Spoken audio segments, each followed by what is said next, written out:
તો આ બેન પાસેથી હાલ સુધીમાં કાગડાપીઠ ખાતે થયેલ ચોરી જે છે એનો મુદ્દામાલ મળી આવ્યો છે. પૂછપરછ દરમિયાન જણાવે છે કે એમને પોતાના દીકરાની સ્કૂલની ફીસ ભરવાની હતી. જો ફીસ ના ભરે તો એમના દીકરાને રસ્ટિકેટ કરી દેવામાં આવ્યું હતું. માણેક ચોકની જ્વેલર્સની દુકાનમાં ગ્રાહક બની મહિલાએ ચોરી કરી હતી. આરોપી એ પતિથી અલગ રહેતી હોવાની વાત એ પોલીસ તપાસમાં સામે આવી.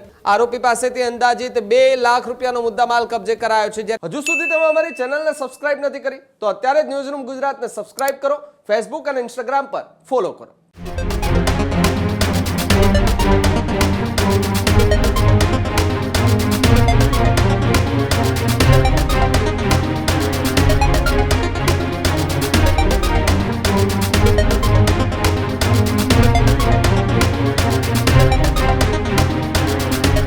અન્ય સમાચારોમાં આગળ વાત અમદાવાદની કરીએ તો અમદાવાદથી એક મોટા સમાચાર સામે આવી રહ્યા છે. 2 દિવસ પહેલા એક સીસીટીવી સામે આવ્યા હતા, જેમાં એક જ્વેલર્સના શોરૂમમાં એક મહિલા દાગીનાની ચોરી કરતા જોવા મળી હતી. જે લાખોની ચોરી કરનાર મહિલાની ધરપકડ કરાઈ છે. માણેક ચોકની જ્વેલર્સની દુકાનમાં ગ્રાહક બની મહિલાએ ચોરી કરી હતી. ખાડિયા પોલીસે ગણતરીની કલાકોમાં જ મહિલા આરોપીની ધરપકડ કરી. આરોપી પલક રાજપૂત મૂળ અમદાવાદની, પરંતુ હાલ તેઓ પોરબંદરમાં રહેતી હોવાની વાત સામે આવી છે. આરોપી એ પતિથી અલગ રહેતી હોવાની વાત એ પોલીસ તપાસમાં સામે આવી. આર્થિક ભીસ અને દીકરીની હોસ્ટેલ ફી મામલે ચોરીનો રસ્તો અપનાવ્યાની વાત સામે આવી છે. માણેક ચોકની માયસા જ્વેલર્સમાં દાગીના ખરીદવાના બહાને હાથફેરો કર્યો હતો. કાગડાપીઠ વિસ્તારની કલ્યાણી ગોલ્ડ પેલેસ જ્વેલર્સમાં પણ તેમણે ચોરી કર્યાનો ખુલાસો થયો છે.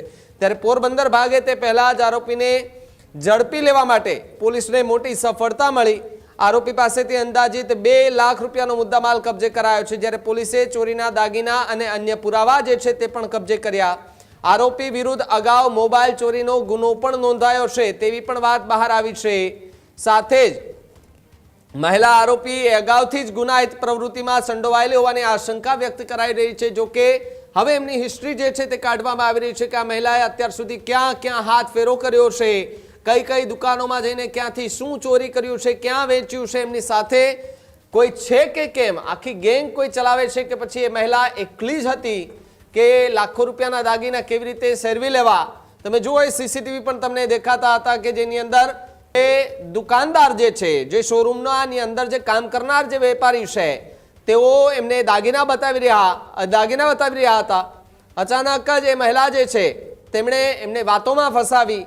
વાતોમાં એવા ફસાવ્યા પેલાને, દુકાનદારને વાતોમાં ફસાવ્યા એવા કે દુકાનદારને ખબર જ ન રહી કે મારી આગળ રહેલી એ સોનાની બંગડી કે જે પણ વસ્તુ હતી એ ઓચિંતાની સીધી ગાયબ કેમ થઈ ગઈ. જ્યારે સીસીટીવી જોવામાં આવ્યા ત્યારે સ્પષ્ટપણે એમાં દેખાયું કે જે મહિલા છે તેમણે પેલા ભાઈને વાતોમાં બહેલાવી ફોસલાવી અને સીધી જે બંગડીઓ જે છે તે પોતાની ત્યાં ખીચામાં રાખી દીધી હતી.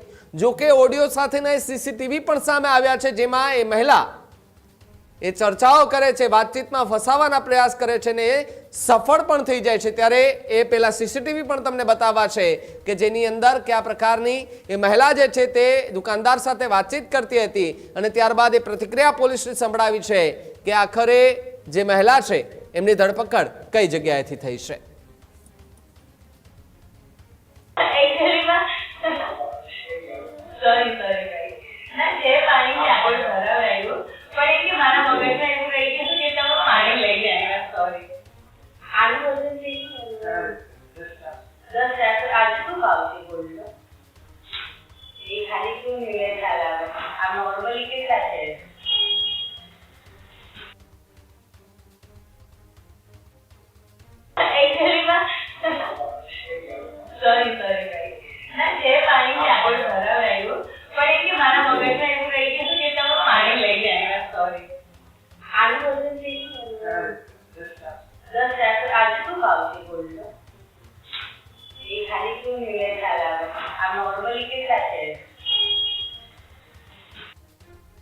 ગઈકાલે ખાડિયા પોલીસ સ્ટેશનમાં એક ચોરીનો ગુનો દાખલ થયો છે, જેમાં ખાડિયા પોલીસ સ્ટેશન વિસ્તારમાં આવેલી એક દુકાન છે માયસા જ્વેલર્સ.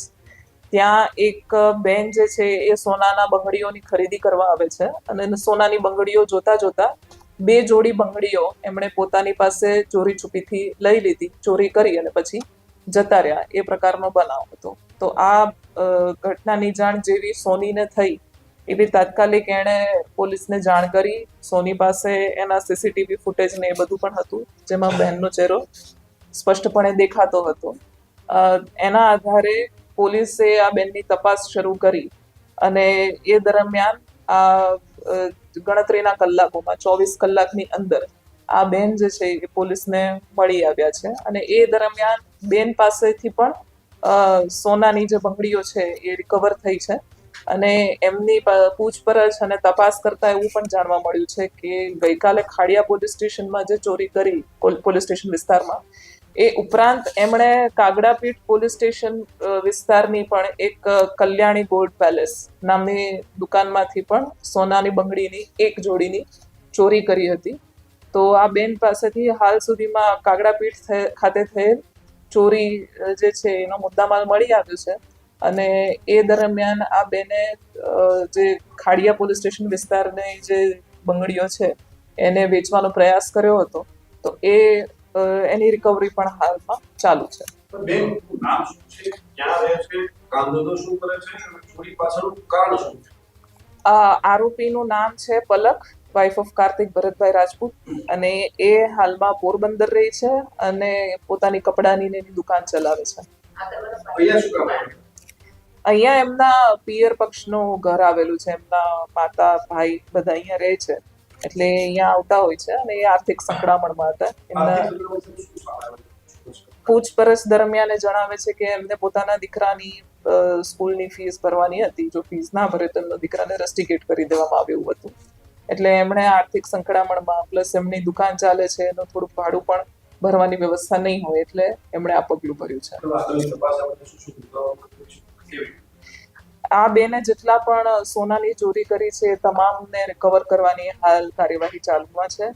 એ દરમિયાન જો કોઈ અન્ય વ્યક્તિનો ગુનાહિત રોલ જણાઈ આવે તો એની પણ તપાસ કરીશું. અને એ દરમિયાન જેટલા પણ સાહેદો હોય એ પછી એમના જે સીસીટીવી હતા એને રિકવર કરવાની બધી તપાસની કામગીરી હાલ ચાલુ છે. અને એમના ગુનાહિત ઇતિહાસની પણ તપાસ કરવાની કામગીરી ચાલુ છે. હાલ પૂછપરછમાં એવું જણાવે છે કે એમના પતિ સાથે એક ડિવોર્સની પ્રોસિડિંગ ચાલુ છે.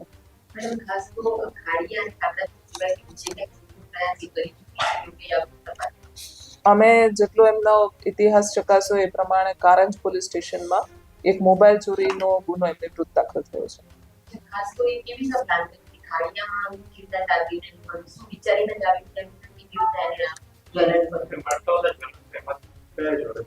એ આટલી બધી દુકાનો છે એટલે લગભગ કોઈ જગ્યાએ ગયા હોય, રેકી કરી હોય એવું તો હાલ જણાઈ આવતું નથી. છતાં એની પૂછપરછ ચાલુ છે કે આ કેમ આ જ દુકાન પસંદ કરી. હજુ સુધી તમે અમારી ચેનલને સબસ્ક્રાઇબ નથી કરી તો અત્યારે જ ન્યૂઝરૂમ ગુજરાતને સબસ્ક્રાઇબ કરો, ફેસબુક અને ઇન્સ્ટાગ્રામ પર ફોલો કરો.